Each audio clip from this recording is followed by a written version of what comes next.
हरिः ओम् हरिः ओम् हरिः ओम्।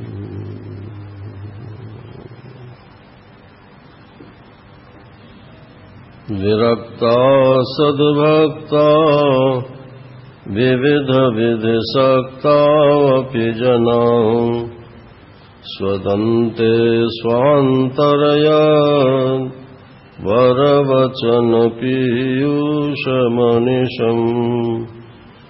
स्मरामि प्रातस्तम् वचनरचना पाटवधरम् अखण्डानन्दं श्री गुरुवरमहं ब्रह्म परमम् नारायणं नमस्कृत्य नरं चैव नरोत्तमं देवीं सरस्वतीं व्यासं ततो जयमुदीरये। जन्माद्यस्य यतोऽन्वयादितरतश्चार्थेष्वभिज्ञस्वराट् तेने ब्रह्महृदायादिकवये मुह्यन्ति यत्सूरयाम् तेजो वारिमृदां यथा विनिमयो यत्र त्रिसर्गो मृषाम् धाम्ना स्वेन सदा निरस्तकुहकम् सत्यं परं धीमहि। यं प्रव्रजन्तमनुपेतमपेतकृत्यं द्वैपायनो विरहकातर्वाजुहाव पुत्रेति तन्मयतया तर्वोऽभिनेदु तं सर्वभूतहृदयं मुनिमानतोऽस्मि।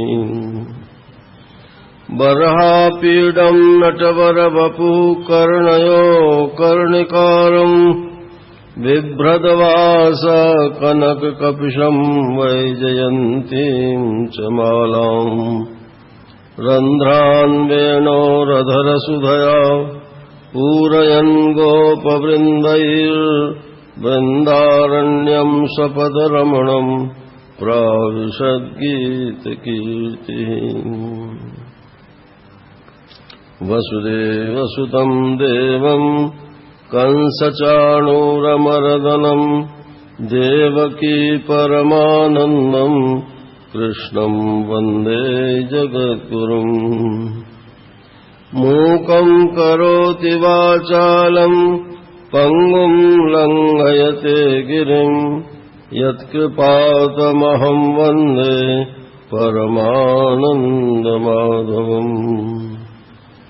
ॐ कृष्णाय वासुदेवाय हरये परमात्मने प्रणतक्लेशनाशाय गोविन्दाय नमो नमः गोविन्दाय नमो नमः।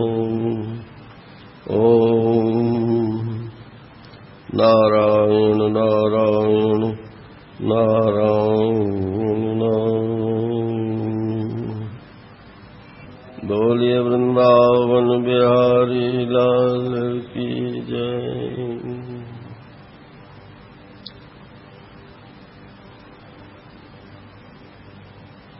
जब भगवान कृष्ण ने कहा कि ये तत्व ज्ञान ऐसी चीज है कि जब अपने मैं ही सब भूतों में विराजमान हूं ये बोध हो जाता है तो फिर कोई अपमान करे दंड दे मारे पीटे किसी का कोई बुरा नहीं मानता। तो उद्धव जी ने कहा महाराज अपने से बड़ा कोई मारे तो सहन कर लेते हैं लेकिन अपने से छोटा कोई मारे तो वो सहन नहीं होता है। गाली भी दे टेढ़ा भी बोल जाए तो सहन नहीं होता है। तो ये तो बड़ी मुश्किल की बात है। तो क्या कोई ऐसा ढंग नहीं है आपके समझाने का कि मैं इसको आसानी से समझ जाऊं? मेरे लिए तो ये बहुत मुश्किल है। भगवान कृष्ण का उद्धव तुम ठीक तो कहते हो, लेकिन दुनिया में हैं ऐसे आदमी जिनके लिए ये सब समान हो जाता है। देखो, एक तुम्हें मैं इतिहास पुराना सुनाता हूं। महात्मा लोग इस इतिहास को सुनाते हैं। अवंतिषु द्विजः कश्चित् आसीद आढ्यतमः श्रिया वार्ता वृत्ति कदर्यस्तु कामी लुब्धो अतिकोपना। अवंतिकापुरी में माने उज्जैन में एक ब्राह्मण रहता था। कश्चित, कोई एक ब्राह्मण था, नाम नहीं दिया उसका। आढ्यतमः, बहुत अच्छे कुल का था और धनाढ्य था। वार्ता वृत्ति, उसका जो रोजगार था वो कथा वार्ता था। तो पैसा तो उसने बहुत कमाया था, लेकिन कदर्यस्तु, एक तो कंजूस था, कामी, लुब्धा माने लोभी, और अतिकोपना, क्रोध बहुत करता था। अब ये मालूम नहीं है कि ये सब धन के साथ सब चीजें ये अपने आप ही आ जाती हैं। जहां धन होगा वहां पर ये सब चीजें अपने आप आ जाएंगी। अभी आगे आएगा ये प्रसंग। ज्ञातयो अथितयस्तस्य वांग मात्रेणापि नार्चिता शून्यावसत आत्मापि काले कामैरनर्चिता। कहते हैं अपने जाति बंधुओं को शब्दों से भी वो तृप्त नहीं करता था। खिलाने पिलाने की तो बात ही दूसरी रही, क्योंकि खिलाएगा पिलाएगा तो पैसा खर्च होगा नारायण। और जब आदमी एक गलत काम करने लगता है ना, तो उससे फिर दूसरे गलत काम भी होने लगते हैं। अब हालांकि खिलाने पिलाने का और मीठे वचन बोलने का कोई संबंध नहीं है, लेकिन उसका हृदय कड़ा हो जाता है, इसलिए वो मीठे वचन भी नहीं बोलता था। शून्यावसत, अकेला ही रहता था। कामैरनर्चिता, और खुद भी कोई भोग नहीं करता था। अरे दूसरे को न दे तो खुद तो भोग कर ले। तो धन की तीन ही गति होती है नारायण, या तो दान, और या तो भोग, और या तो नाश। या तो खुद भोग लो या दूसरों को दे दो, नहीं तो नाश तो हो ही जाएगा इसका। दुश्शीलस्य कदर्यस्य द्रुह्यन्ते पुत्र बांधवा दारा दुहितरो भृत्या विषण्णा नाचरन प्रियम। उसका शील भी अच्छा नहीं था और कंजूस था, और जो पुत्र लोग थे, बंधु लोग थे, पत्नी थी और लड़कियां थीं, बहनें थीं, सेवक थे, ये सब उससे दुखी रहते थे, क्योंकि किसी के पास साथ भी वो प्रेम का बर्ताव नहीं करता था। इसलिए नहीं करता था कि कहीं कोई पैसा न मांग ले।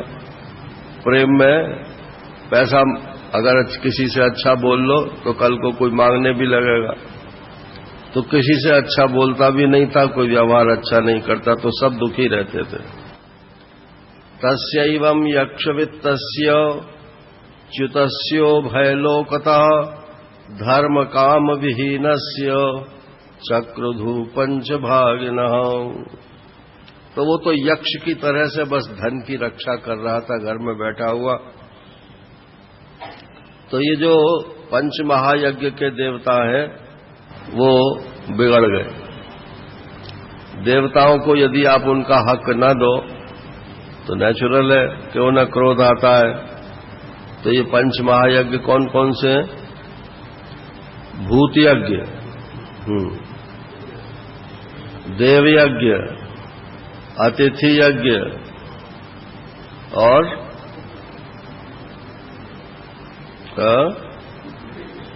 पितृयज्ञ।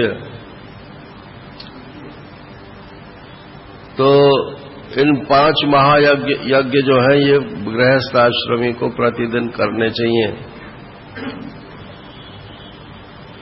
तब देखो भूत यज्ञ तो ये है कि आप भूतों को भोजन दीजिए, भूत माने प्राणियों को भोजन दीजिए।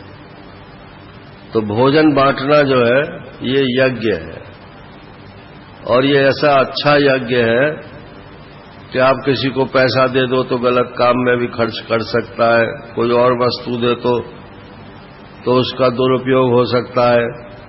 लेकिन भोजन यदि आप किसी को देते हैं तो उसका कोई दुरुपयोग नहीं होगा। या तो खुद खाएगा वो, और या किसी को वो दे देगा या फेंक देगा।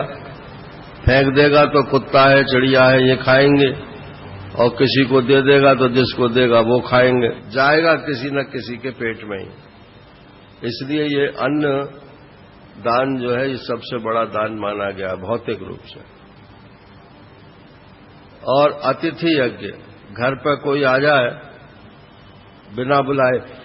बिना बुलाए यदि कोई आ जाए तो उसको भोजन से, पानी से, या जो उसकी दरकार हो, नहीं तो मीठे वचन से तृप्त करना चाहिए। ये अतिथि है। और गाय को देना, कुत्ते को देना, कौआ को देना, चींटियों को देना, ये जो है सब भूत यज्ञ में आता है। तो वो कुछ भी नहीं करता था नारायण। अब ये सबके, भगवान ने 8वें अध्याय में कहा कि सबके हृदय में बैठा हुआ भोक्ता मैं ही हूं, अधियज्ञ मैं ही हूं। अधियज्ञो अहमेवाहम देहे देह भृताम नर। भगवान ही ये हमसे मांगता है तो हम भगवान समझ करके, उनमें भगवान समझ के उनको दें, ये यज्ञ हो जाता है। तो वो भगवान नाराज हो गए, अभिप्राय कहने का ये है। तदवध्यान विस्त्रस्त पुण्य स्कंदस्य भूरिदा अर्थोप्यगच्छन् निधनम बहवायास परिश्रम। अब अधिदेव जब नाराज हो गया और समाज जिनके लिए आप कमा रहे थे वो समाज को आपने दिया नहीं और स्वयं ने भोगा नहीं, तो अब तीसरी स्टेज ही है कि नाश होगी। ज्ञातयो जगृहु किंचित किंचित दस्यव उद्धवा दैवतः कालतः किंचित ब्रह्मबंधो नृपार्थिवात्।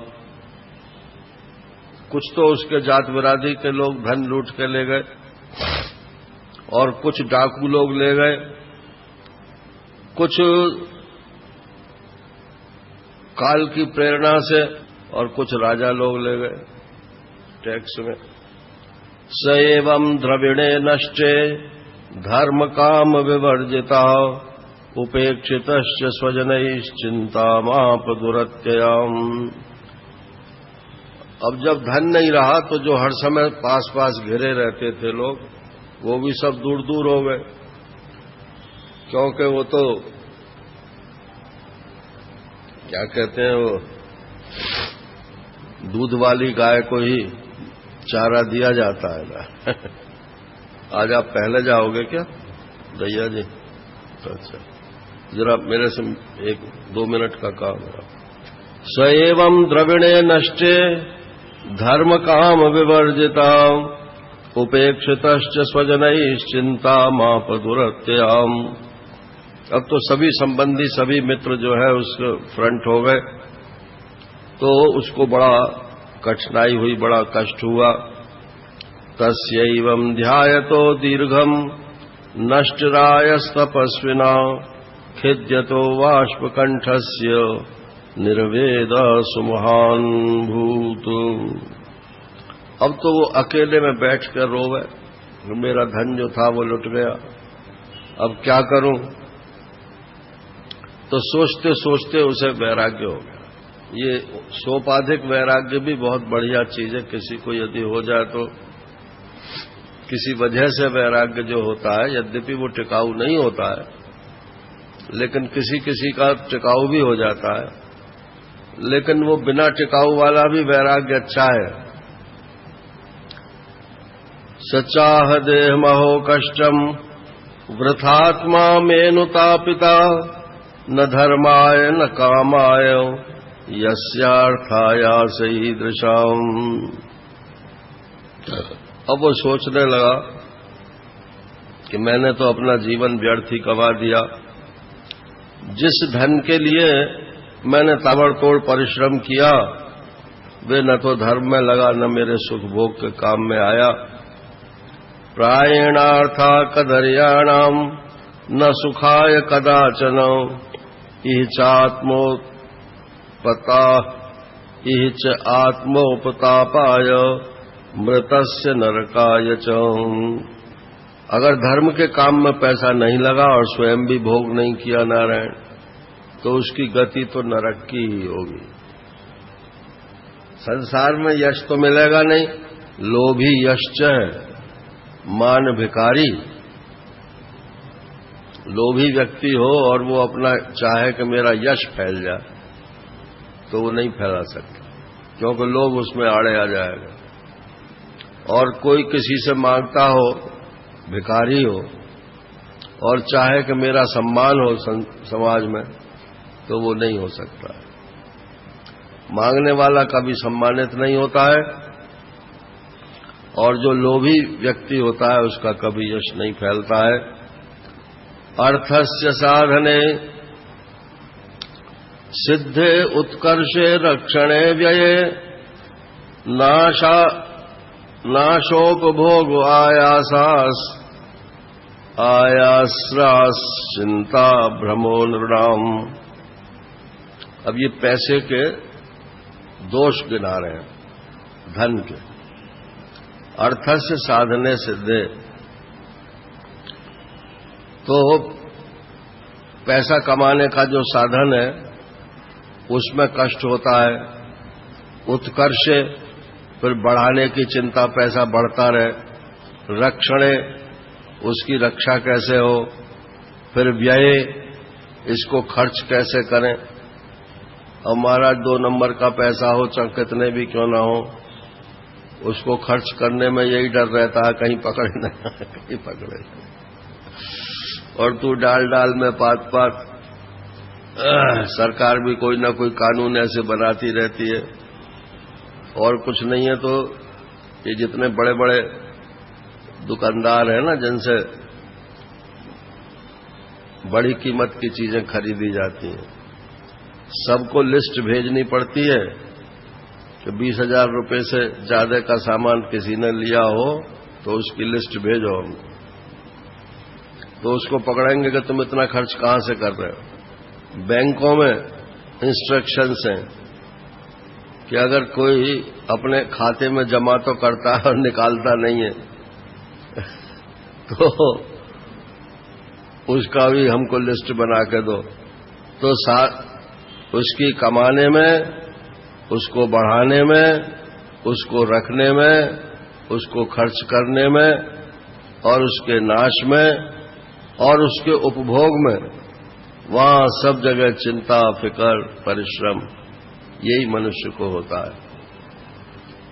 स्तेयम हिंसा अनृतम दंभ कामः क्रोधम स्मयो मदः भेदो वैरम अविश्वासः संस्पर्धा व्यसनानि च एते पंचदशार्था ह्यर्थमूला मतानाम। ये 15 दोष जो हैं ये धन में आ जाते हैं अपने आप। एक तो चोरी की आदत पड़ जाती है। अब चोरी कोई एक ही तरह की थोड़ी होती है। किसी चीज को छिपा करके करना ये चोरी के ही अंतर्गत है। चोरी, हिंसा, अनृत माने झूठ बोलना, दंभ माने दिखावा करना, काम, क्रोध, और इसमय माने गर्व, मद, अहंकार, भेद बुद्धि, वैर, अविश्वास और संस्पर्धा माने होड़ और व्यसन और चकार में और भी लगा लो, शराब है या विचार है इत्यादि है। ये सब आप कुछ भी न करो, बस पैसा इकट्ठा कर लो तो ये सब धीरे धीरे आपके जीवन में आ जाएंगे। तस्मात् अनर्थम अर्थाख्यम श्रेयो अर्थी दूरस्त्यजेत। इसलिए इसका नाम तो है वास्तव में अर्थ, लेकिन है ये अनर्थ। धन के लिए कह रहे हैं कि इसका नाम तो है अर्थ, लेकिन वास्तव में ये अनर्थ है। अनर्थम अर्थाख्यम, नाम है अर्थ और है ये अनर्थ। तो जो श्रेय का अर्थी हो, माने जो मोक्ष चाहता हो, उसको इससे दूर से ही त्याग देना चाहिए। भिद्यन्ते भ्रातरो दारा पितरा सुहृदस्तथा एका स्त्रिग्धा काकिणना सद्य सर्वे रयम कृता। भिद्यन्ते भ्रातरो, जो भाई कहता था ये हमारे भाई साहब है, अब वो पैसा नहीं रहा नारायण, तो वो भी जो है छोड़ देता है, पत्नी छोड़ देती है, मित्र छोड़ देता है। सुहृद और स्निग्धा मतलब आपसे प्रेम करने वाले, कौड़ी कौड़ी के लिए नारायण सब संबंध तोड़ देते हैं। ये ऐसी चीज है। अर्थेन अल्पीयसायेते संरब्धा दीप्तमन्यवा त्यजन्त्याशु स्पृधो घ्नन्ति सहसोत्सृज्य सौहृदम् लब्ध्वा जन्म अमर प्रार्थ्यम मानुषम तद द्विजाग्र्यताम् तद अनादृत्य ये स्वार्थम घ्नन्ति यान्त्यशुभां मतिम्। देवताओं का भी प्रार्थनीय जो मनुष्य है, उसमें भी श्रेष्ठ ब्राह्मण शरीर प्राप्त किया, उसका जो अनादर करते हैं और अपने सच्चे स्वार्थ परमार्थ का नाश करते हैं, उनकी गति कौन सी होगी? उनकी अशुभ गति होगी। स्वर्गापवर्ग्यो द्वारम प्राप्य लोकमिमं पुमान् द्रविणो को नुसज्जेतो मर्त्यो अनर्थस्य धामनि। ये मनुष्य लोक जो है, ये मनुष्य योनि, ये स्वर्ग का और अपवर्ग माने मोक्ष का द्वार है। इसको पाकर द्रविणो को नुसज्जेतो, पैसे के चक्कर में कोई क्यों फंसेगा नारायण। मर्त्यो अनर्थस्य धामनि, मनुष्य है जो अनर्थ के धाम इस धन के चक्कर में नहीं फंस सकता। अब उसे भगवान की याद आई कि आखिर मैं ही थोड़ी पड़ा हुआ हूं इस चक्कर में, सारी दुनिया पड़ी हुई थी। तो जरूर कोई न कोई माया है, कोई न कोई ऐसी शक्ति है जो सबको नचा रही है। इसलिए अब मैं ये प्रतिज्ञा करता हूं, नूनम में भगवान स्तुष्टा सर्वदेव मयो हरि ये नीतो दशा में तो निर्वेदश्चात्मना प्लवः सोहम कालावशेषेण शोषयिष्ये अंगमात्मना अप्रमत्तो अखिल स्वार्थे यदि स्यात् सिद्धात्मनि। अब मैं बुढ़ा भी हो चला हूं, इसलिए अब मैं लौट करके मान लो धन वन मुझे मिल भी जाए दोबारा, तो उस चक्कर में तो अब मैं जा नहीं सकता है। मैं अब प्रतिज्ञा करता हूं कि जो कुछ भी होगा बस इस धन को मैं पकड़ूंगा ही नहीं। तत्र माम अनुमोदेरन देवास्त्रिभुवनेश्वरा मुहूर्तेन ब्रह्मलोकम खट्वांग समसाधयत। अरे राजा खट्वांग की तो 2.5 घड़ी में मोक्ष हो गई थी, मेरे तो अभी 10-5 बरस बाकी जरूर होंगे, इतना बुढ़ा तो नहीं हुआ हूं। अब मैं ये जीवन जो है ये परमात्मा के लिए ही लगा दूंगा। इति अभिप्रेत्य मनसा यावन्त्यो द्विजसत्तमा उन्मुच्य हृदय ग्रंथीन शांतो भिक्षुर भून मुनि। ऐसा विचार करके वो जो ब्राह्मण श्रेष्ठ था उसने हृदय ग्रंथि का उन्मूलन कर दिया, मैंने काट दी। ये हृदय ग्रंथि कौन सी है? तो ये अविद्या जो है, अविद्या से जो जीव भाव आता है ये हृदय ग्रंथि है। और जैसे ही अविद्या आई सोई कामनाओं का बाजार लग जाता है। तो अब वो भिक्षु हो गया। पहले तो भिक्षावृत्ति से रहता था लेकिन भिक्षु था नहीं, अब वो वास्तव में भिक्षु हो गया। भिक्षुरून भून मुनि।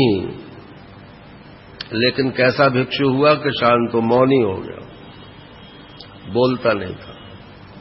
बोले मैं प्रतिक्रिया ही नहीं करूंगा तो आगे न रहेगा, बांस न बजेगी बांसुरी। स चचार महीमेताम संयतात्मेन्द्रियानल्य भिक्षार्थम नगर ग्रामान संगो लक्षितो वशात। अब वो नगर और ग्राम में भिक्षा के लिए ही जाता था, लेकिन बाकी टाइम जो है वो जंगल में ही बिताता था। जब वो भिक्षा के लिए जाता था तो उसको देख करके फिर लोगों ने उसको सताना शुरू किया। बोले अभी तक तो बड़ा कंजूस था, अब इसने ये लोगों को ठगने का नया तरीका निकाला है। जब ये साधु बाबा हो गए, अब ये सबको वैसे ठगेगा, पैसे लेगा। तो उसको कोई मारता, कोई पीटता, कोई उसको अन्न वन्न देता भी नहीं था, कोई देता था तो बड़े अनादर के साथ देता था। और जब वो ले जाकर के नदी के किनारे बैठ के खाने की कोशिश करता तो उसको जाके कोई मूती आता उसके ऊपर, उसको मतलब भोजन भी नहीं करने देता था। और पिटाई भी करते थे, कोई उसे बांध देते थे और कहते थे बाबा ले रोटी लेगा। जब वो रोटी के लिए हाथ बढ़ावे तो फिर उसको रोटी को वापस ले लेते थे। हाँ, छीन क्या उसने ली, पकड़ी नहीं तब तक। पहले दिखाया, जब वो उसने हाथ बढ़ाया तो फिर वापस कर लिया हाथ। तो इस तरीके से उसको तंग करते थे। कोई उसकी हंसी उड़ाता, नारायण। कोई कहता कि अच्छा तू हमारा ये काम कर दे तो हम तुझको रोटी खिला देंगे। खाली रोटी लेता था वो। अब उससे काम भी करवा लेते लोग और रोटी भी नहीं देते। कोई उसे बांध देते, बोले ये बुढ़ा हो गया तो एक जगह बैठ के खा, तो इस कह करके और उसको बांध दिया। अब बंध तो गया लेकिन रोटी उसको दी नहीं। तो वो सोचता था कि ठीक है, मैं कोई प्रतिक्रिया नहीं करूंगा, ये मेरा प्रारब्ध है जो मैं भोग रहा हूं। चुपचाप वो प्रारब्ध को भोगता रहता। यही तो प्रश्न था ना उद्धव जी का, कि बड़ा मुश्किल है ये मान अपमान सहन करना।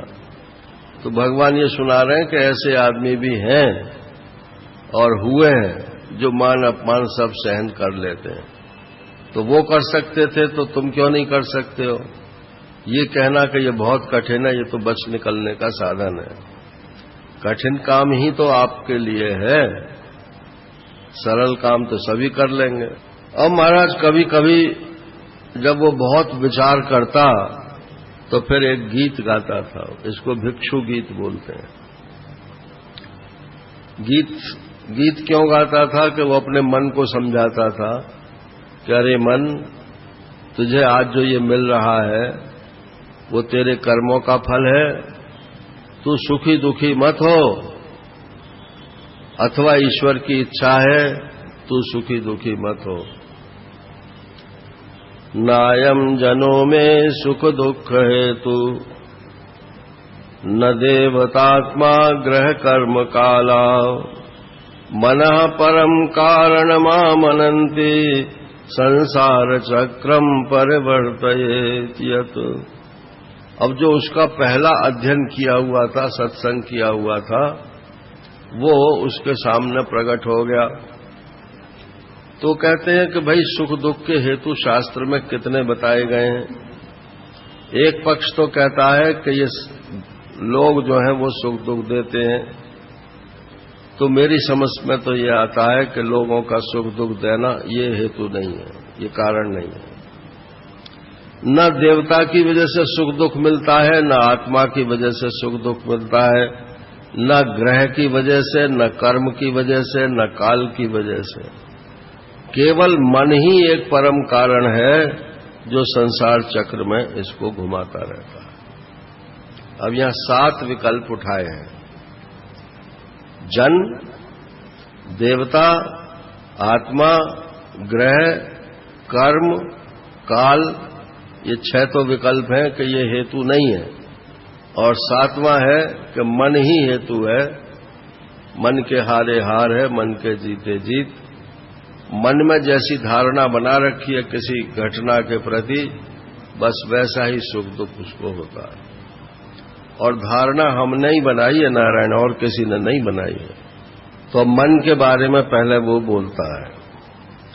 मनोगुणान वै सृजते बलीयस्ततश्च कर्माणि विलक्षणानि शुक्लानि कृष्णान्यथ लोहितानि तेभ्यः सवर्णाश्रितयो भवन्ति। इसी मन ने विषयों और उसके कारण गुणों और उनसे संबंध रखने वाली वृत्तियों की रचना की है। सात्विक, राजस, तामस, ये अनेक प्रकार के कर्म इस मन के कारण ही होते हैं और इसी से फिर आगे की गतियां भी होती हैं। अनीह आत्मा मनसा समीहता हिरण्मयो मत्सख उद्विचष्टे मनः स्वलिंगम परिगृह्य कामान जुषन् निबद्धो गुण संगतोऽसौ। ये मन ही समस्त चेष्टाएं करता है, आत्मा तो निष्क्रिय है। ये मन जो है ये ज्ञान शक्ति प्रधान है।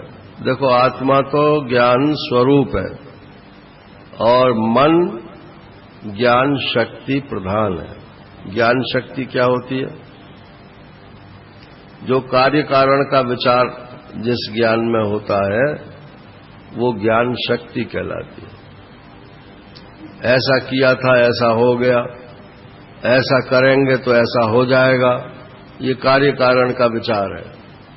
तो ये सत्वगुण का कार्य है, ये आत्मा का धर्म नहीं है। इसलिए सत्वगुण बुद्धि में ही रहता है, तो ये बुद्धि का कार्य है। बुद्धि में रहने वाला ज्ञान ज्ञान शक्ति है। बुद्धि कह लो, मन कह लो, कुछ भी कह लो, अंतःकरण में रहने वाला जो ज्ञान है वो ज्ञान शक्ति है। और आत्मा का जो स्वरूप है ज्ञान, वो शक्ति नहीं है, वो तो ज्ञान है, उसमें शक्ति कोई नहीं है। सत्वगुण है तब भी ज्ञान है, रजोगुण है तब भी ज्ञान है, तमोगुण है तब भी ज्ञान है। ज्ञान ही ज्ञान, ज्ञान ही ज्ञान, ज्ञान ही ज्ञान। जैसे समुद्र में कोई भी लहर आओ, छोटी आओ, बड़ी आओ, मैली आओ, उजली आओ, नारायण, कोई भी लहर आवे तो सब जल ही है। ऐसे ही आत्मा में जो कुछ भी हलचल होती है वो सब ज्ञान रूप ही है। हलचल आत्मा में मालूम जो पड़ती है वो ज्ञान रूप ही है। और बुद्धि में जो हलचल होती है वो कार्य कारण से एक्टिवेट होती है।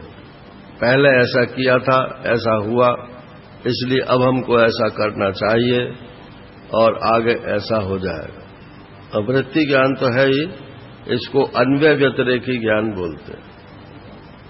अन्वय व्यतिरेक ज्ञान, अन्वय व्यतिरेक जरा समझने में कठिन पड़ता है, तो मैंने जो है इसलिए कार्य कारण शब्द का प्रयोग कर दिया। इस मन के कारण ही ये आत्मा में भोक्तापन मालूम पड़ता है और फिर उसी से ये आसक्ति से बंध जाता है। दानम स्वधर्मो नियमो यमश्च श्रुतम च कर्माणि च सद्व्रतानि सर्वे मनोनिग्रह लक्षणान्ता परो हि योगो मनस समाधि। दान, स्वधर्म माने अपने कर्तव्य का पालन, नियम, यम, श्रवण, कर्म और ब्रह्मचर्य आदि व्रत, ये सब के सब इनका जो पर्यवसान है वो मन के निग्रह में है। कुछ भी करो, अगर मन का निग्रह होता है तब तो इनकी मेहनत सफल है, और अगर मन का निग्रह नहीं होता है, कंट्रोल नहीं होता है, तो मेहनत सफल नहीं है। मनो ही योगो मनसः समाधि, परो ही योगो मनसः समाधि, मन की समाधि ही परम योग है। समाहितम यस्य मनः प्रशांतम दानादिभिः किं वद तस्य कृत्यम, असंयतम यस्य मनो विनश्यत दानादिभिश्चेदपरम किमेभि। जिसका मन शांत है, समाहित है, वो दानादि से उसका क्या प्रयोजन है, और जिसका मन शांत नहीं है वो दानादि करे भी तो भी उससे क्या फल मिलने वाला है ना। बहुत से लोगों को आदत ये होती है कि हमें कुछ न कुछ करना जरूर है, चाहे उसका कोई फल हो या ना हो। तो ये खराब बात भी है और अच्छी बात भी है। अपना यदि सत्कर्म करते हो आप कुछ न कुछ तो ये अच्छी बात है, और वैसे ही हाथ पैर हिलाने का नाम ही कर्म बोलते हो तो ये बुरी बात है।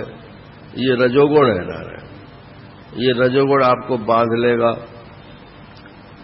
मनोवशोन्ये ह्यभवंस स्म देवा, मनश्च नान्यस्य वशं समेति, भीष्मो हि देवा सहसः सहीयान्, युञ्जाद्वशे तं सह देवदेवम्।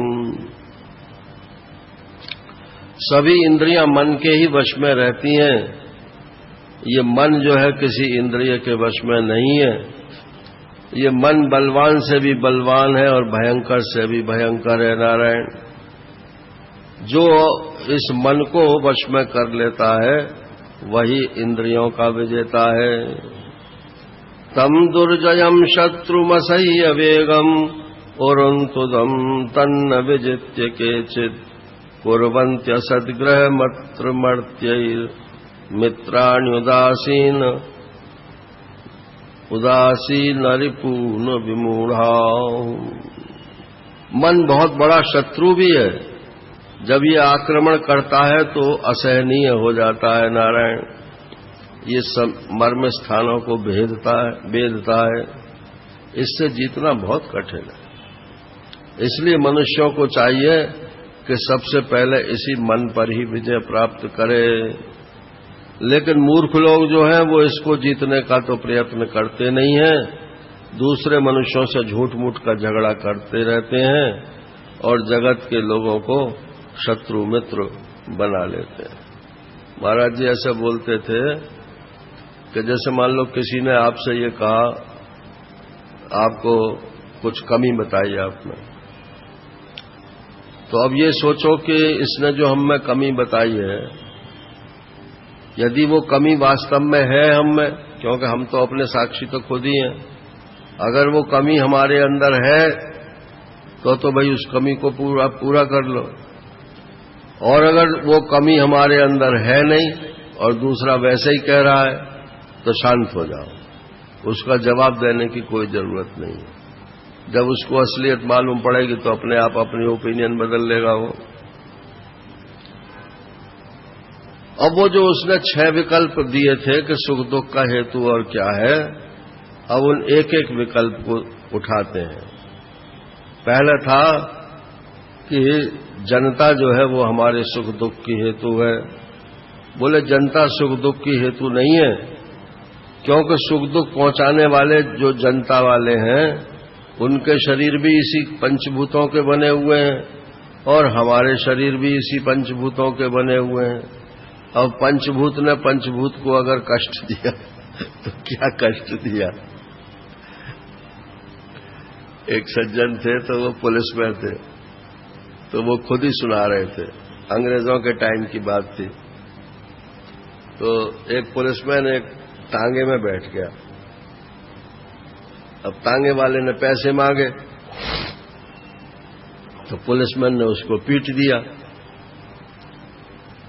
तो दोनों में हो गई लड़ाई। अच्छा, वो तांगा जो था वो भी सरकारी था, सरकारी माने हायर किया हुआ था गवर्नमेंट ने, तो उसको वो बिल बना के दे देता था, पेमेंट हो जाता था। लेकिन लड़ाई जो हुई आपस में, तब यूं कि मैं भी वहां पहुंच गया, वो पुलिस इंस्पेक्टर थे, तो मैंने दोनों में बीच बचाव किया और उस पुलिसमैन से पूछा कि क्या बात है। बोले इसने मुझे गाली दी। उसने तांगे वाले ने कहा इसने मुझे थप्पड़ मारा। तो मैं बोला कि देख, तू भी सरकारी नौकर, तू भी सरकारी नौकर, सरकारी नौकर ने सरकारी नौकर को मार दिया, तो इसमें क्या अपराध किया, चलो हटो यहां से। तो ऐसे ये कह रहे हैं कि पंचभूत ने पंचभूत को मार दिया, पंचभूत ने पंचभूत का अपमान कर दिया। तो नारायण, किसने किसका अपमान किया जब वस्तु एक ही है? तो जनस्तु है, तू जैसे अपनी जीभ कट जाती है दांतों से, तो दांतों को क्या लोड़ा लेके मारते हो? तेने मेरी जीभ काट दी। नारायण, जनस्त है तू सुख दुख ईश्चेत किमात्मनश्चात्र हि भौमयोस्तत् जिह्वाम क्वचित समदशति स्वदद्भि तद वेदनायाम कथमाय कुप्येत। अब किस पे क्रोध करे नारायण? अब कहो कि देवता जो है ये हमारे सुख दुख के हेतु हैं, तो ये इंद्रियों में जो बैठे हुए देवता हैं यही तो भोक्ता भी हैं।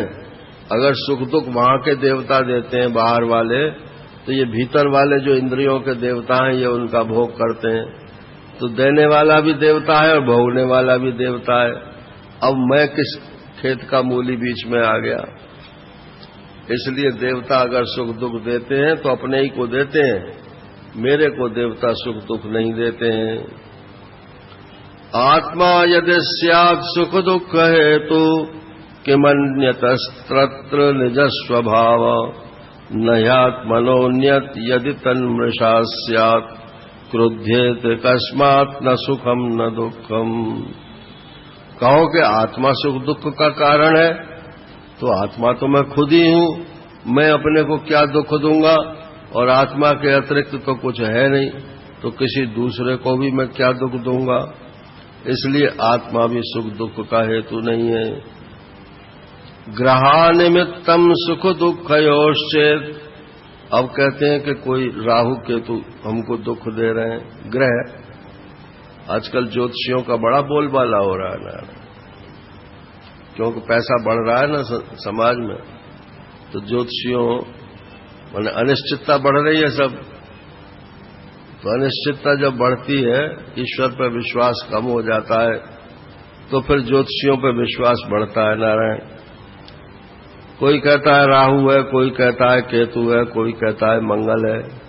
महाराज श्री कहते थे कि 9 ग्रह में से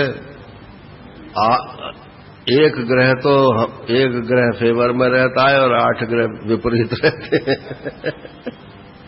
क्योंकि हम भी ज्योतिषी घराने के हैं, हमारे बाबा ज्योतिषी थे, हमारे पिताजी ज्योतिषी थे नारायण, और थोड़ी बहुत ज्योतिषी हम भी जानते हैं, ऐसे बोलते थे। तो बस ये ऐसे ही मन के सुहाते हैं सब। तो बोले भाई, अगर ग्रह को तुम सुख दुख का हेतु मानो तो आत्मा का तो जन्म ही नहीं होता।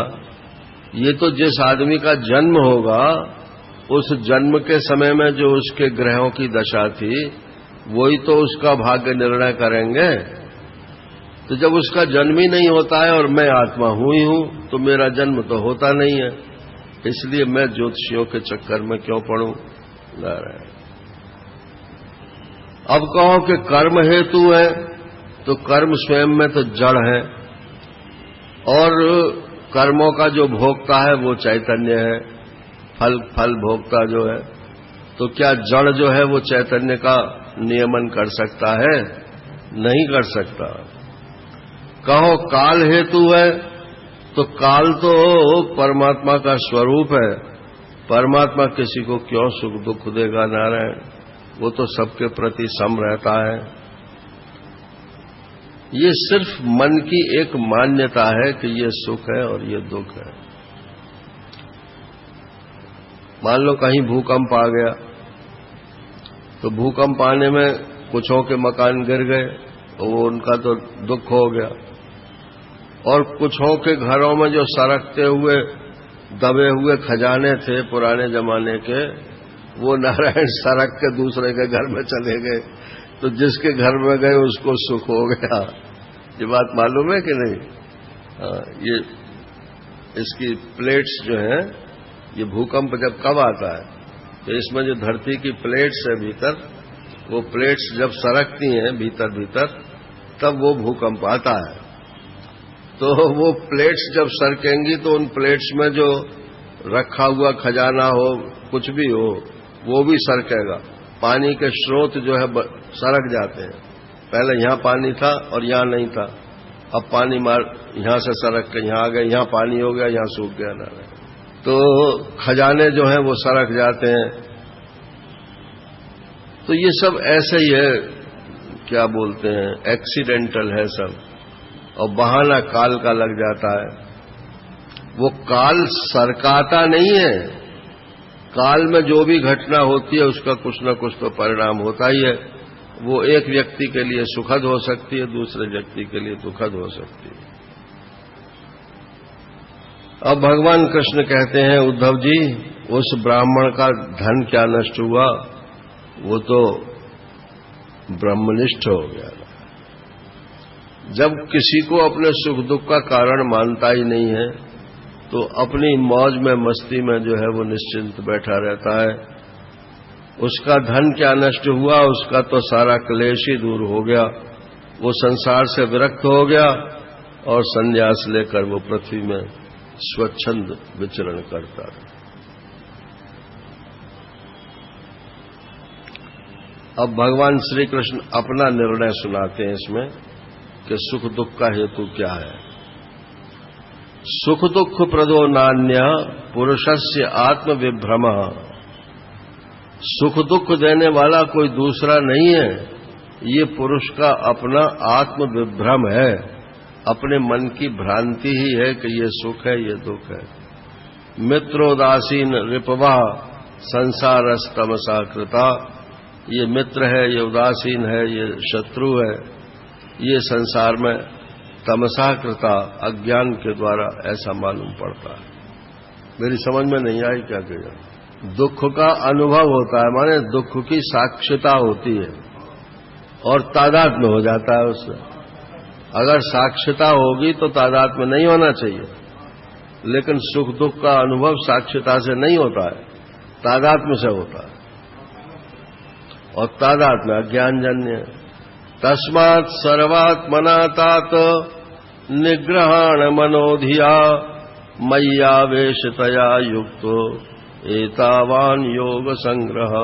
बस योग का फल इतना ही है कि सर्वात्मना सब तरफ से मन और बुद्धि को सरका ले और मेरे में अपना चित्त जो है वो प्रविष्ट करा दे। समस्त योगों का यही एकमात्र फल है। ययेताम भिक्षुणा गीताम ब्रह्मनिष्ठाम समाहितः धारयन् श्रावयन् शृण्वन् द्वंद्वैर्नाभिभूयते। कहते हैं उद्धव जी, ये जो मैंने तुम्हें भिक्षु गीत सुनाया है, ये भिक्षु गीत जो है ये ब्रह्मनिष्ठा बढ़ाने के लिए बहुत उपयोगी वस्तु है। इसकी जो धारण करता है, इसको जो सुनाता है अथवा जो सुनता है, वो द्वंद्वों से फिर अभिभूत नहीं होता। तो सुनता है, आपने सुना, मैंने सुनाया, अब धारण जो भी कर लेगा बस वो द्वंद्वों से अभिभूत नहीं होता है। अब आता है सांख्य योग। तो सांख्य योग तो तीसरे अध्याय से चल रहा है, बल्कि तीसरे स्कंद से चल रहा है। शुरुआत दूसरे स्कंद में ही हो गई थी। ये जो पहला वेदांत है ना, प्राचीन वेदांत, उसको ही सांख्य बोलते हैं। बीच में क्या हुआ कि इसमें वो निरीश्वरवादी लोग घुस गए, तो निरीश्वरवादियों ने ईश्वर रहित सांख्य की रचना कर ली। जो आजकल सांख्य प्रचलित है वो निरीश्वरवादी सांख्य है, और भागवत में जो सांख्य है वो ईश्वरवादी सांख्य, माने जो वेदांत है सो ही है।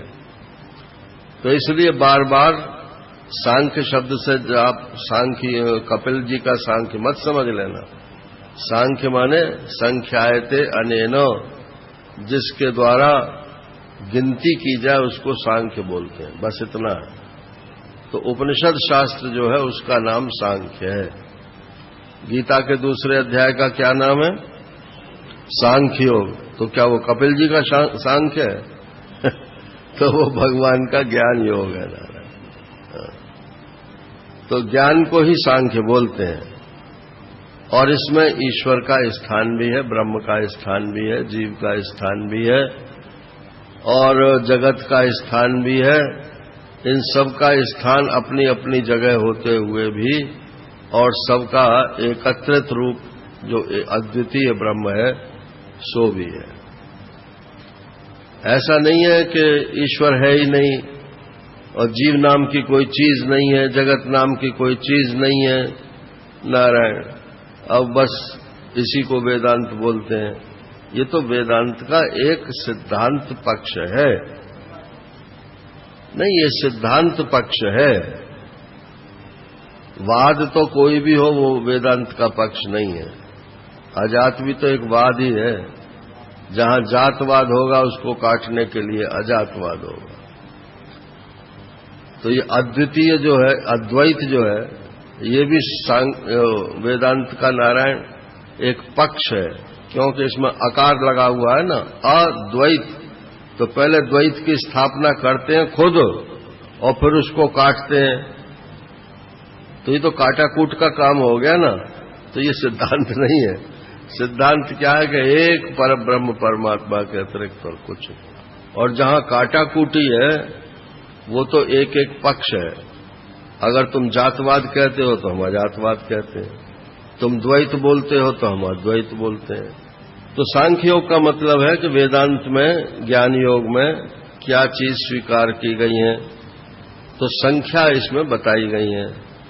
तो वो फिर दोबारा उसको सुना देता हूं जो पहले सुना चुका हूं। एक अद्वितीय ब्रह्म है, उसमें माया है, माया से फिर अव्यक्त होता है, अव्यक्त से फिर महत्तत्व होता है, महत्तत्व से फिर अहंकार होता है, अहंकार से फिर पंच तन्मात्राएं होती हैं, पंच तन्मात्राओं से फिर नारायण ये सब इंद्रियां और विषय और अंतःकरण ये बनते हैं, और फिर पंचभूत, स्थूल पंचभूत होता है पंचीकरण होकर के, तो ये स्थूल शरीर बन जाता है। सांख्य योग बोलो या वेदांत योग बोलो, एक ही बात अभी तो बताया ना। तो वेदांत में यही प्रक्रिया स्वीकार्य है, और भी प्रक्रिया स्वीकार्य है, ये भी स्वीकार्य है। अब इसमें वेदांत की बात क्या है? ये तो जो कपिल जी का सांख्य है, माने जो निरीश्वरवादी सांख्य है, उसमें तो ईश्वर की कहीं गुंजाइश है नहीं, तो ये तो वही प्रक्रिया हो जाएगी। तो इसमें ईश्वर लाने के लिए क्या किया? ब्रह्म चैतन्य, अब फिर जरा ध्यान से सुनना, ब्रह्म चैतन्य, फिर माया प्लस चैतन्य। चैतन्य व्यापक है ना, तो खाली माया नहीं, माया प्लस चैतन्य, इसको बोलते हैं साधिष्ठान माया, अधिष्ठान सहित माया, उसको माया बोलते हैं हम लोग। और खाली माया जो है वो मायावादी है, तो ये माया प्लस चैतन्य माने साधिष्ठान माया। हाँ, तो ईश्वर में चैतन्य हो गया कि नहीं? बस तो चैतन्य तो आएगा ही आएगा। अच्छा, फिर बोले महत्तत्व, तो महत्तत्व प्लस चैतन्य, तो उसमें चैतन्य के साथ मिलकर क्या हो जाएगा? ब्रह्मा जी, हिरण्यगर्भ। अच्छा, फिर अहंकार, अहंकार प्लस चैतन्य, ये हो गया विराट। अच्छा, फिर इससे पंच तन्मात्राएं हुई, तो पंच तन्मात्राएं प्लस चैतन्य, माने चैतन्य की व्याप्ति सब जगह है ना। तो ये शब्द स्पर्श रूप रस गंध जो है ये चैतन्य रूप भी है और दृश्य रूप भी है। तो अकेले तो दृश्य रूप है और चैतन्य के साथ दृष्टा रूप है। ये दृष्टा जो है शब्द स्पर्श रूप रस गंध का ही तो दृष्टा होता है, इसलिए इनका दृष्टा वो भी तन्मात्रा प्लस चैतन्य वाला चैतन्य है, और ये जो हैं खुद अपने जो दिखलाई मालूम पड़ते हैं ये खाली पंच तन्मात्राएं हैं। या तो अपनी कुर्सी यहां लगा लो आप मुझे सुनाई नहीं पड़ता वहां से इतनी दूर। हाँ तो वो तो अब आ रहे हैं ना, तन्मात्राओं का स्थूल रूप जब आएगा तो वो तो जब पंचीकरण होगा तब होगा। तो पंचीकरण पंचीकृत पंच महाभूत प्लस चैतन्य, तो ये जगत हो गया ना। इसीलिए कहते हैं कि जगत भी परमात्मा का ही स्वरूप है। अच्छा, फिर जो सूक्ष्म भूत हैं उनमें चैतन्य लगाया तो वो जीवात्मा हो गया। चैतन्य चैतन्य चैतन्य चैतन्य चैतन्य सब चैतन्य चैतन्य, ये वेदांत हो गया। अब इसे सांख्य की हो गई प्रक्रिया और वेदांत का हो गया सिद्धांत। प्रकृति ही यस्योपादानमाधारा पुरुषा परा सतो अभिव्यंजका कालो ब्रह्म तत्तृतीयं त्वहम् सर्ग प्रवर्तते तावक पौर्वापर्येण नित्यशा महान गुण विसर्गार्था स्थित्यंतो यावदीक्षणम्। तो ये प्रपंच का उपादान कारण जो है ये प्रकृति है। प्रकृति माने प्रकृति प्लस चैतन्य, और परमात्मा अधिष्ठान है माने शुद्ध चैतन्य, और इसको प्रकट करने वाला काल है यानी काल प्लस चैतन्य। व्यवहार काल की ये विविधता वस्तुतः ब्रह्म स्वरूप है और मैं वही शुद्ध ब्रह्म हूं। यही सांख्य का अंतिम लक्ष्य है। अब कहते हैं कि तीन गुणों की वृत्तियों का निरूपण। देखो, एक डंडा ले लो आप, जैसे मान लो ये डंडा है और इस डंडे में ये तीन निशान लगा दो, तीन निशान लगा दो तो कितने टुकड़े होंगे? चार होंगे कि तीन होंगे? चार होंगे, चार होंगे ना। अरे भाई, निशान कोई कोने पर थोड़ी लगा रहे हैं, बीच में तीन निशान लगाओ। उंगली में तो दो ही निशान है, एक तो इस हाथ के ऊपर है निशान। अब ये डंडा है मान लो है, तो एक निशान अगर यहां लगाते हो बिल्कुल कोने पर तब तो तीन ही टुकड़े होंगे, और अगर यहां लगाते हो एक यहां एक यहां एक यहां और कोना दूसरा कोना मारा तो कितने टुकड़े होंगे? चार टुकड़े होंगे। तो ये सांख्यवादियों ने तीन टुकड़े मान करके व्याख्या की और भागवत जी ने चार टुकड़े मान के व्याख्या की। तो सत्वगुण, रजोगुण, तमोगुण, इन तीन से परमात्मा जो है चार विभागों में बंट जाता है, और परमात्मा नहीं, सभी चार चार विभागों में बंट जाते हैं। तो एक है सत्वगुण का भाग, एक रजोगुण का भाग, एक तमोगुण का भाग, तीन तो ये हो गए, और एक चौथा भाग जो है वो निर्गुण विभाग है। ये प्रक्रिया सिर्फ भागवत में है और किसी में नहीं है। तो अब इसका नमूना पेश करते हैं। सत्वगुण के बढ़ने पर देवताओं का बल बढ़ता है, रजोगुण के बढ़ने पर असुरों का और तमोगुण के बढ़ने पर राक्षसों का। ये तो वृत्तियों में है। सत्वगुण से जागृत अवस्था, रजोगुण से स्वप्न अवस्था, तमोगुण से सुषुप्ति अवस्था, और जो चौथी निर्गुण है नारायण, उससे तुरीय अवस्था। ये हो गई ना चौथी, तुरीय अवस्था। अब कहते हैं कि आत्मा का ज्ञान सात्विक है, शुद्ध आत्मा का ज्ञान सात्विक है, उसको कर्ता भोक्ता समझना राजस है, और शरीर समझना तामस है। और इन तीनों से विलक्षण जो ज्ञान है शुद्ध ज्ञान, उसको निर्गुण ज्ञान बोलते हैं। वन में रहना सात्विक है, गांव में रहना राजस है, जुआ घर में रहना तामस है और मंदिर में रहना निर्गुण है। मन निकेतम तो निर्गुणम, ये जो 12वें अध्याय में आता है ना, अनिकेता स्थिरमति भक्तिमान में प्रियो नरा, तो हमारा श्री ने यही अर्थ किया है। अनिकेतम, आ माने वासुदेव, वासुदेव ही जिसका निकेत है, घर है।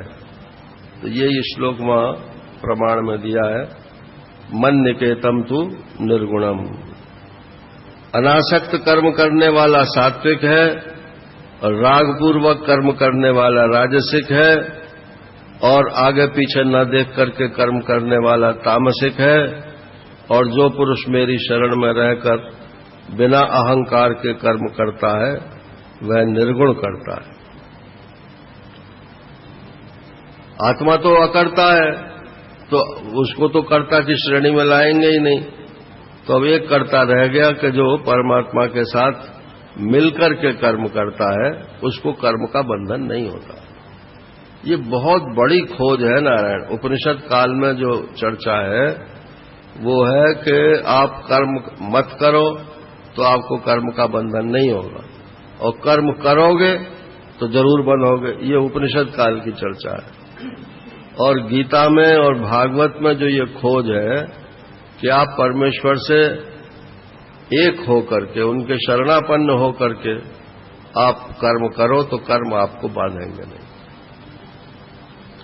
बहुत बड़ी खोज है। इससे जो है समाज का ढांचा ही बदल गया।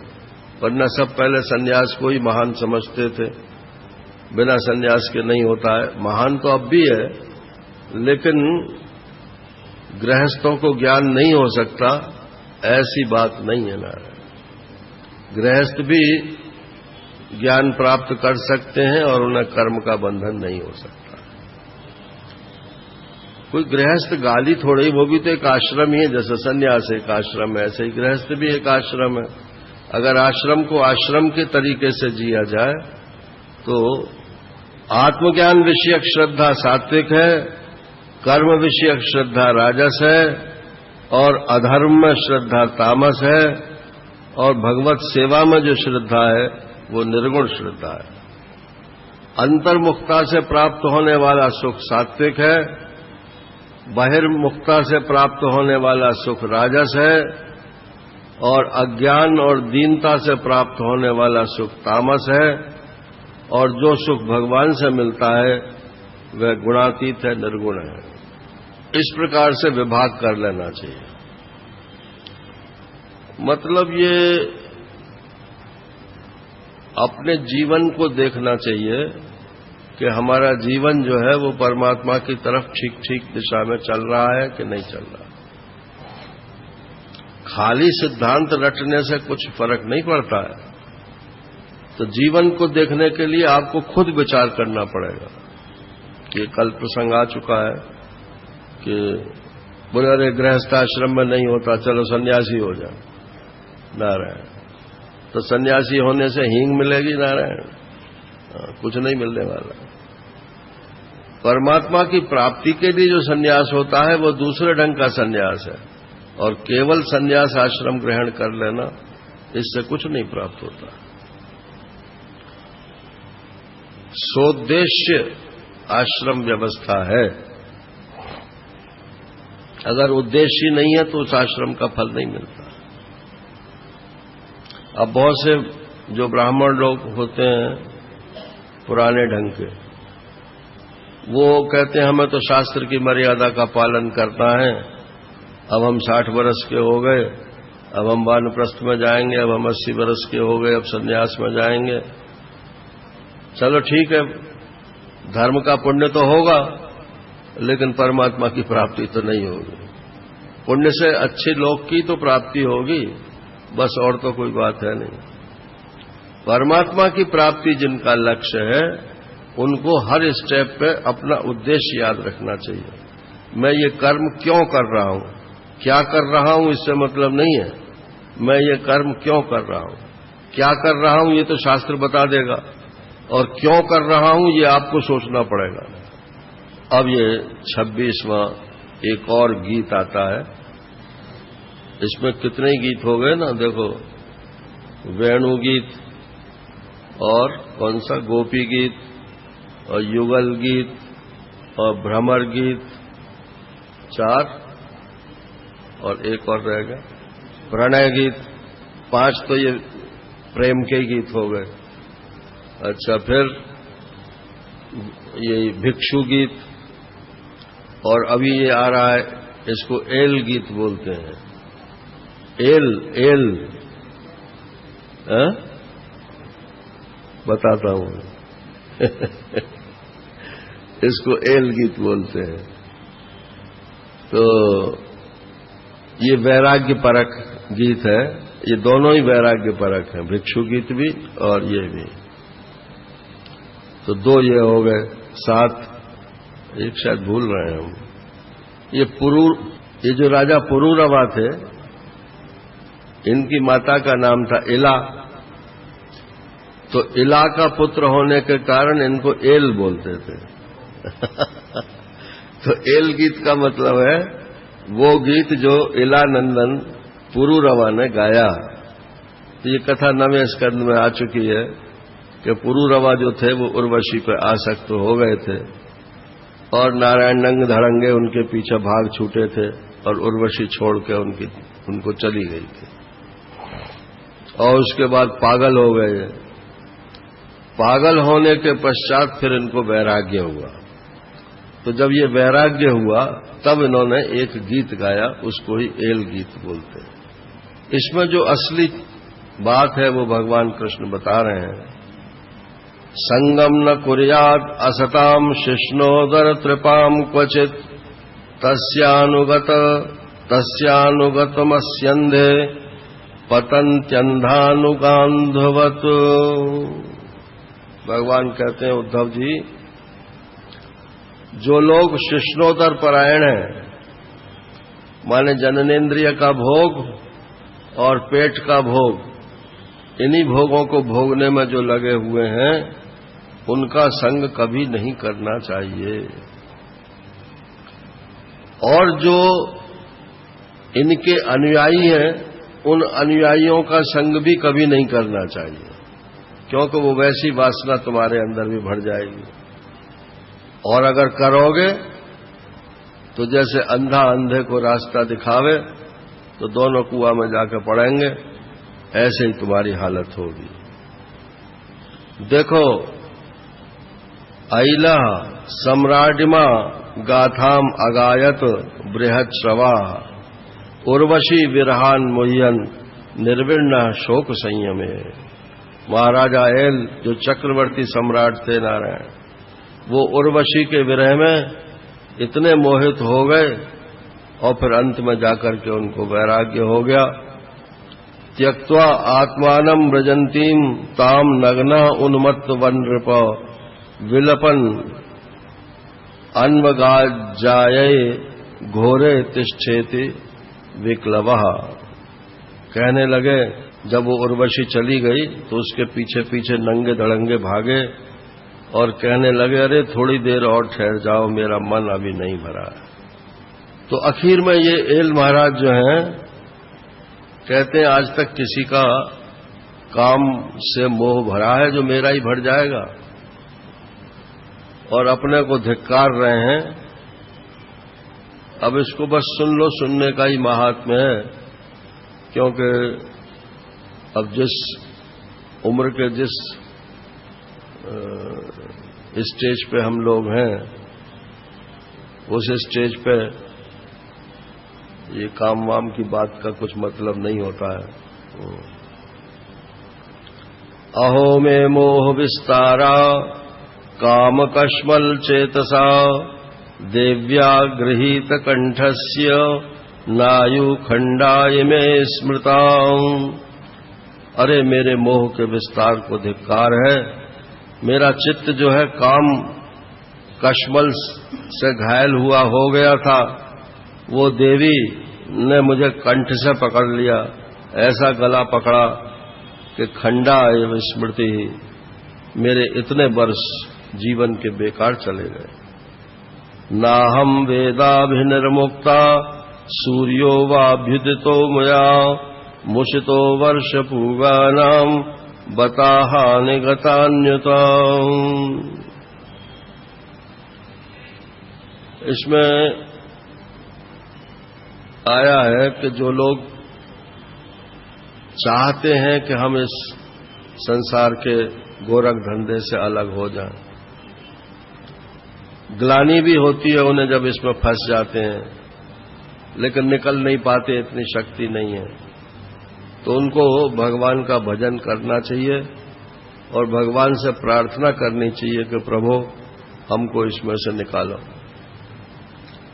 वरना इसमें से निकलने का कोई साधन नहीं है। आप चाहे बैरागी हो जाओ और चाहे उल्टे लटक जाओ नारायण, कुछ होने वाला नहीं है। ईश्वर की कृपा जब तक नहीं होती है तब तक इस संसार के गोरख धंधे से मनुष्य निकलता नहीं। कृपा कब होगी? जब आप स्वयं कृपा चाहोगे तब। ये प्रार्थना का मतलब है कि आप इसी चीज को चाहते हो तो भगवान कहते हैं अच्छा अब मैं तुम्हारे प्रार्थित वस्तु को मैं देता हूं। आप चाहते ही नहीं और रोजाना भगवान से कहो कि हमको निकाल दो, हमको निकाल दो, भगवान हंसेंगे, काय में से निकाल दो, तू तो मजा ले रहा है, वहां पड़ा पड़ा ना रहे। सूर्य कब अस्त हो गया, कब उदय हुआ, ये मैं नहीं जान सका। बड़े खेद की बात है, क्योंकि मेरे ऐसे वर्ष पर वर्ष दिन पर दिन बीत गए। अहो मे आत्म सम्मोहो ये नात्मा योषिताम कृता क्रीडा मृगश्चक्रवर्ती नरदेव शिखामणि। मेरे मन में इतना मोह बढ़ गया कि मैं राजाओं का शिखामणि, चक्र चूड़ामणि नारायण और एक स्त्री का मैं खिलौना बन गया। सपरिच्छदमात्मानम हित्वा तृणमिवेश्वरम। आजकल महिलाएं कहती हैं कि हमको भी तो पुरुष खिलौना ही बनाए रख रहे हैं, सब हम ही से कहते हैं। उनसे भी तो कहो कि वो यूं न निकले अया होकर। किसी कवि ने कहा है कि हमको ही दोष क्यों देते हो, उनसे भी तो कहो कि इतने बंठन करके वो क्यों निकलती हैं।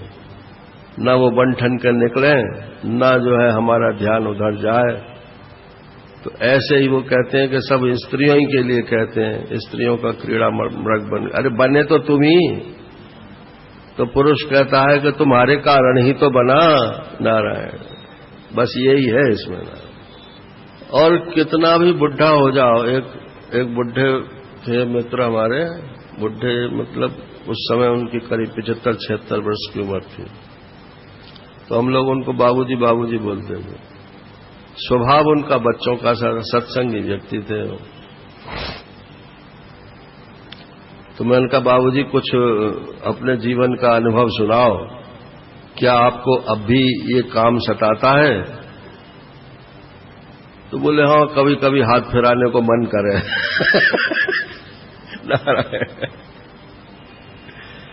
अब 75-76 वर्ष में भी पुरुष की जो वासना है वो शांत नहीं होती है। स्त्री की वासना तो शांत हो जाती है, लेकिन पुरुष की वासना शांत नहीं होती।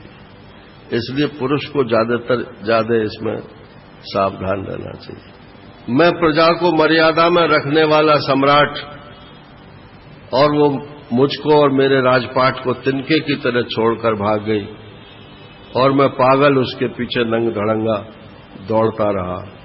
ये भी कोई जीवन है?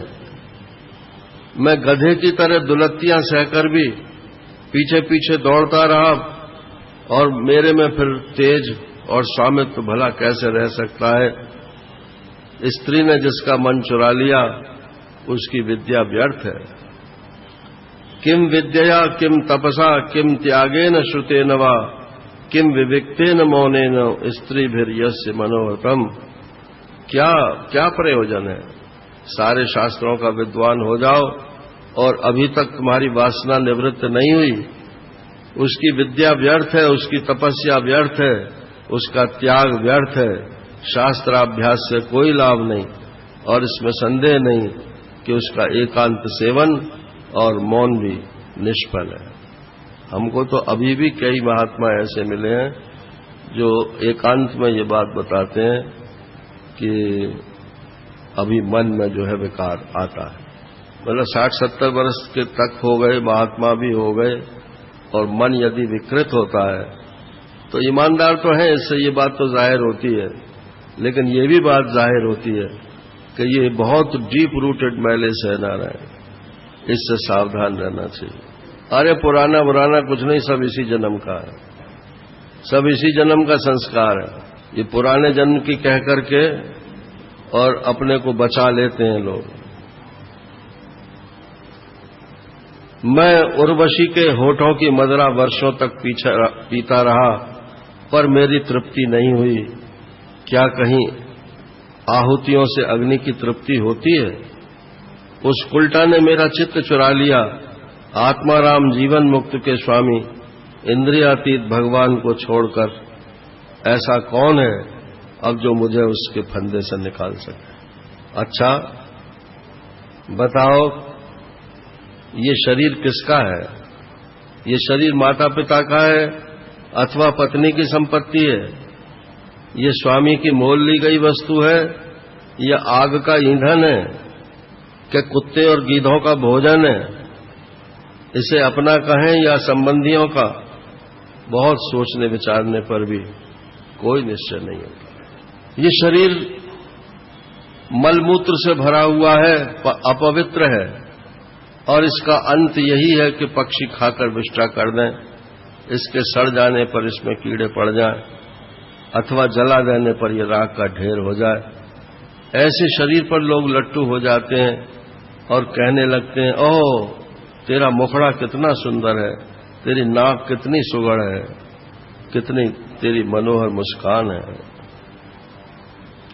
और ये तो बहुत ही विभत्स श्लोक है नारायण। ये शरीर त्वचा, मांस, रुधिर, स्नायु, मेदा, मज्जा और हड्डियों का ढेर है, मलमूत्र और पीव से भरा हुआ है। यदि मनुष्य इसमें रमता है तो मलमूत्र के कीड़ों में और उसमें अंतर ही क्या है? जैसे मान लो मल में कीड़े घूमते हैं तो वो तो मलमूत्र के कीड़े हैं। अब एक महात्मा है आजकल वृंदावन में, तो सुनाते थे कि डॉक्टर लोग रोजाना ये मरीजों का ऑपरेशन करते हैं तो शरीर को फाड़ करके देख लेते हैं क्या है इसके भीतर। उसमें स्त्रियों के शरीर भी होते हैं, पुरुषों के शरीर भी होते हैं, सब यही चीजें जो अभी बताई गई, सातों धातुएं उसमें हैं। लेकिन यूं कि जैसे ही वो हॉस्पिटल से घर आते हैं तो घर आकर फिर उसी शरीर में रमण करने लगते हैं। तो क्या हो जाता है? तो प्रत्यक्ष से भी ये वासना थोड़ी निकलती है। एक महात्मा आए वहां से, वो जब गौरक्षा आंदोलन चला था ना करपात्री जी का, तो परमार्थ निकेतन के महात्मा थे, महाराज जी के पास आए वहां वृंदावन में। तो वहां लाठीचार्ज हो गया था गौरक्षा के, उसमें फायरिंग हो गई थी। तो अब यूं के हम लोग सब थे तो वो सुनाते थे महाराज जी को, तो बोले हम सब लोग थे तो जब फायरिंग हुई तो कोई टेबल के नीचे घुस गया, कोई कहीं घुस गया, कोई कहीं घुस गया, सब अपनी अपनी जान की फिक्र कर रहे। और वहां बैठे बैठे कह रहे थे हम लोग आपस मन में, मैं शरीर नहीं हूं, मैं शरीर नहीं हूं। और फिर वहां से निकल के भागे तो वो लाठियां ले करके पुलिसमैन हमारे पीछे भागे। तो स्वामी जी हमने बहुत तेरा सोचा कि मैं शरीर नहीं हूं, मैं शरीर नहीं हूं, लेकिन वहां तो मैं शरीर हूं, बस यही ख्याल रहा, आत्मा की तो ख्याल ही नहीं आया। तो ये थ्योरेटिकल ज्ञान अलग होता है और उसको स्वीकृति कर लेना ये ज्ञान अलग होता है। इसलिए अपनी भलाई जिसको करनी है उसको स्त्रियों और स्त्री लंपट पुरुषों का संग न करे। विषय और इंद्रियों के संयोग से मन में विकार होता है। देखो ये महत्वपूर्ण बात है। विषय इंद्रिय संयोगात मनः क्षुभ्यति नान्यथा। जैसे विषय सामने आया, अब मान लो आप आंख का विषय है तो आंख को बंद कर लो, अब आपका मन क्षुब्ध नहीं होगा। और अगर आप ये चाहो कि आंख इसको देखती भी रहे और हमारा मन क्षुब्ध ना हो, नारायण, ये संभव नहीं है। मन और इंद्रिय और विषय का संयोग से ही मन क्षुब्ध होता है। मन में जो हलचल होती है वो संयोग से होती है, न विषय से होती है, न खाली इंद्रिय से होती है। इनका संयोग होता है तब होती है। इसलिए जो इसको संयोग को होने नहीं देते हैं उनके मन में विकार का कोई अवसर ही नहीं है। भगवान कहते हैं, उद्धव जी, जिन लोगों को अभी जो बात मैंने बताई थी वही बात कह रहे हैं कि जिन लोगों को ऐसा लगता हो कि हम इसमें फंस गए हैं और निकल नहीं पा रहे हैं, उन्हें मेरा भजन करना चाहिए और मेरे से प्रार्थना करनी चाहिए कि हमको इस घनचक्कर पने से निकालो। अब ऐसा है, मैं यहीं विश्राम कर रहा हूं क्योंकि अब थोड़ा सा रह गया है। आज शाम को 26 अध्याय हो गए, 5 रह गए हैं, तो 5 शाम को पूरे हो जाएंगे और कल जो है वो 12वां स्कंद पूरा हो जाएगा। अब 12वें स्कंद में है तो अध्याय तो हैं 13, लेकिन 13 में इतनी सामग्री नहीं है कि दोनों टाइम चल सके। तो अब दैया जी से परमिशन लेंगे, क्या प्रोग्राम है इनका। माने ऐसा भी हो सकता है कि सुबह कोई कार्यक्रम पूरा हो जाए और ऐसा भी हो सकता है कि थोड़ा सुबह को हो जाए, थोड़ा शाम को हो जाए, जैसा भी इन्होंने समापन का कुछ रखा हो। और तो वो हम शाम को अनाउंस कर देंगे, क्योंकि वो ऐसे अध्याय हैं कि कथा भाग के हैं, कोई उसमें उपदेश की बात नहीं है। उपदेश की जो बात है वो तो एक टाइम में पूरी हो जाएगी। तो आज इतना ही रखते हैं। हरि ओम। पूर्णमदः पूर्णमिदं पूर्णात् पूर्णमुदच्यते पूर्णस्य पूर्णमादाय पूर्णमेवावशिष्यते। ओम शांति शांति शांति। हरि ओम। श्री गुरुभ्यो नमः। हरि ओम।